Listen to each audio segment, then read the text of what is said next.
Peace and welcome everybody to the Uncensored Truth Podcast. This is your brother, old guy from Hip Hop News Uncensored. My co-host sitting to the left. Yes, sir. Sam and Viral Hip Hop News in the building. What's good? Oh, God, we got a lot to talk about today.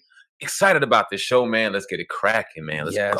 Yes. Well, as we know, the other day, you heard on numerous outlets as well as Hip Hop News Uncensored that Atlanta artist Ralo was arrested on Sunday, April the 15th, and now he's being held without bond. He's actually being held on conspiracy charges to distribute marijuana. Now, he was caught, in transit of transporting 440 pounds of marijuana from California to Georgia, and he was picked up and found at the Peachtree Airport. Now, we know that Ralo was only 23 years old, and there was a particular interview that's out there that he did on Vlad TV, and him himself and people around him are saying that this particular, that the feds got onto him because of his music and because obviously his interviews. Yeah. Now, he took his proceeds, what he announced in an interview, and built up an area in Georgia called Little Pakistan, where he pretty much helped people out with low-income houses. This is where they actually picked him up at. So this is an artist, before I let you expound on it. This is an artist who early on in the game admitted that he was in the drug game. And, we'll show you on the screen, here, the caption of the interview, where he admitted that he made $12 million in proceeds already, from drugs. So that, put them on the radar. Now they recently just caught up with him. What do you think about Ralo being picked up in Atlanta for transporting 440 pounds of weed from California to Georgia? This situation is very complex because it has a lot of different angles to it. You can strip it from a lot of different ways. You can look at it from a moral perspective and knowing that he's out here building apartments and in real estate and helping out communities in need of help, probably some of his own. You have to applaud that and shout that out. Then you have the aspect of the law and what it is. He's trafficking marijuana, and whatever your thoughts on marijuana, we're definitely on this platform, the Uncensored Truth Podcast. Make sure you go up top, hit that like button. Yes. Are pro marijuana to the T. You know what I Mhm. mean? There's so many different multiple advantages health-wise that you gain from marijuana, from anxiety, from mental health, from bowel, from this, you know what I mean? You have people with cerebral palsy, you have people with epilepsy and different kind of diseases being Right. treated with marijuana, and it helps vastly. You never seen any deaths come from marijuana use. You don't see any extreme health risks from marijuana use, yet it's demonized in such an extreme way. It's unimaginable, but that's for another day, another time. To talk about him trafficking that much weight, we all know what the DEA, the feds, we all know what that stands for and what they work on. So it is a pretty serious offense to be trafficking and throwing that over through the air, that amount of weed and then that kind of, that kind of pound.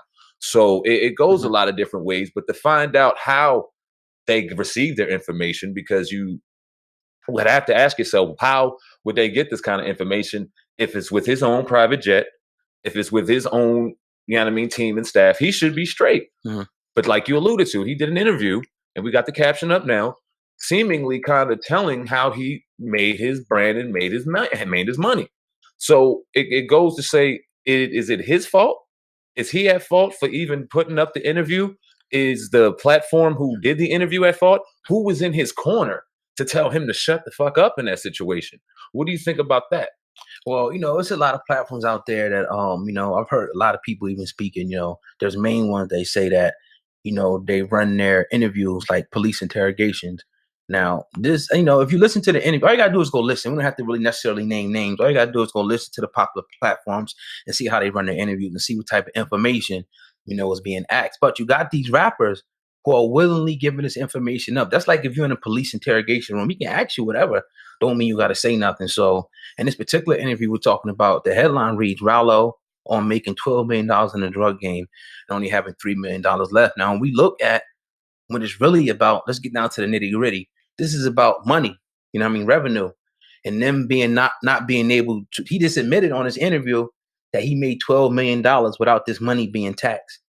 He just admitted they see a young black man taking money that they consider illegal money and building up his community. This is something they don't want. I'm going to read this a statement from Ralo that he said back in February when he was picked up for driving with a suspended license. He said on his Instagram, "Young, black, smart, rich, and number one a Muslim, the most hated guy in this country." What do you think about the aspect of him being targeted because he's a young black man who is taking, because we look at California real quick, a whole industry of marijuana where people are making money.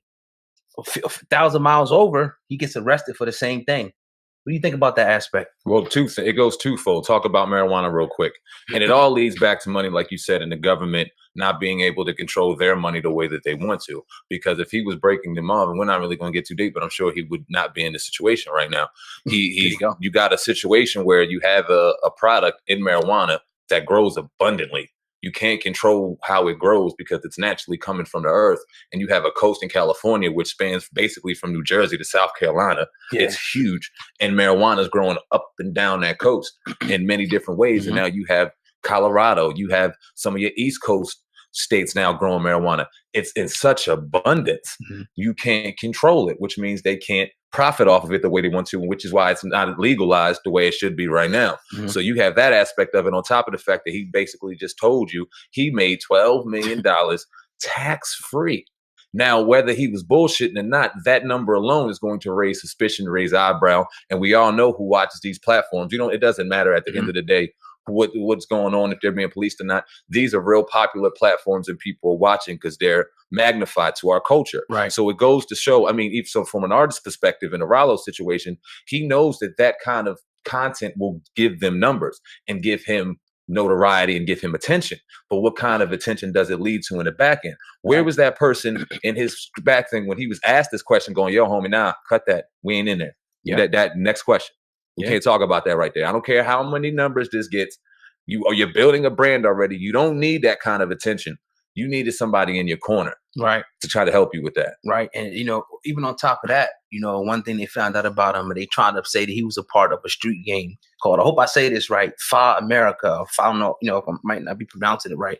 So that's organization. When you talk about a street gang, when you talk about the origination of the Bloods and Crips, when you do your research, originally that was designed, to be upliftment for the community, So are they trying to get him under RICO right now?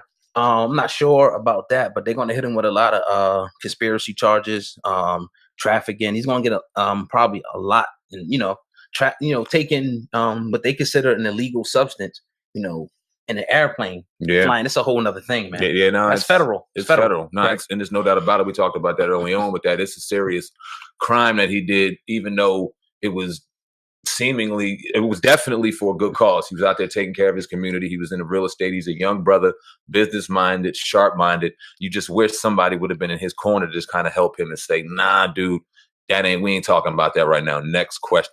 Yes, because we have, and it almost goes hand in hand with the vulture. You know what I mean? And vulture has no color, because we see a lot of social media platforms and a lot of YouTube platforms that get these kind of interviews, and they try to capitalize off the drama and off the controversy, not realizing the detrimental effect it has on the people dealing with the situation.